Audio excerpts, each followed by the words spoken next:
Hallelujah, प्रिज Lord. प्रभू येशू ख्रिस्ताच्या महान उपस्थितीमध्ये आपल्या सर्वांचं मनापासून स्वागत आहे. आज आपण बायबलमधील वचन पाहूया. मार्क 2:17. निरोग्यास वैद्याची गरज नसते तर रोग्यास असते. हालेलुया. मी नीतिमानास नव्हे तर पापी जनास बोलवण्यासाठी आलो आहे, असं प्रभू येशू ख्रिस्त आपल्याशी बोलत आहे. Hallelujah, प्रिज Lord. आजचं हे सुंदरसं वचन प्रभू येशू ख्रिस्त आपल्या प्रत्येकाच्या जीवनामध्ये आशीर्वादितच करणार आहे.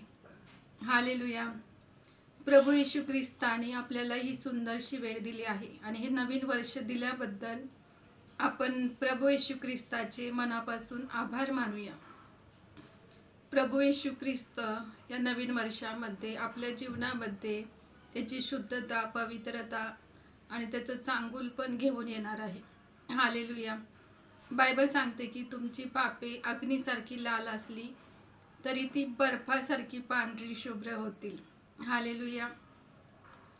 कारण प्रभू येशू ख्रिस्ताचं रक्त हे सर्व मानव जातीसाठी त्याने दिलं आहे आणि निष्पाप कोकराचं रक्त हे पवित्र आहे.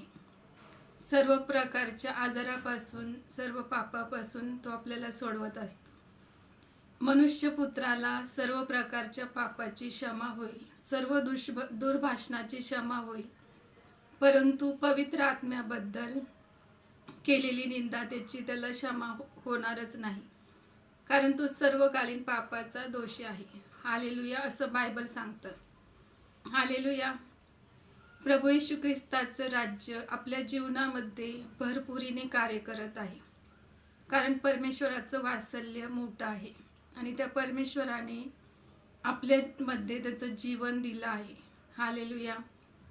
प्रभू येशू ख्रिस्ताच्या ह्या प्रीतीबद्दल आपण त्याचा आदर करूया की परमेश्वर आपल्या जीवनामध्ये त्याचं जीवन देऊन आपल्याला फलद्रूप आणि बहुगुणित करेल. हालेलुया. आजच्या वचनाचा आपण स्वीकार करूया. आपण प्रार्थना करूया. हालेलुया. स्तुती परमेश्वरा, प्रत्येकाला तुझ्या गौरवाने, शांतीने भर. हे नवीन वर्ष प्रत्येकासाठी तू आशीर्वादित केल्याबद्दल धन्यवाद येशू. तुझ्या गोड आणि पवित्र नावात प्रार्थना करते. येशू ख्रिस्ताच्या पवित्र नावात मागते म्हणतोय पित्या. आमीन.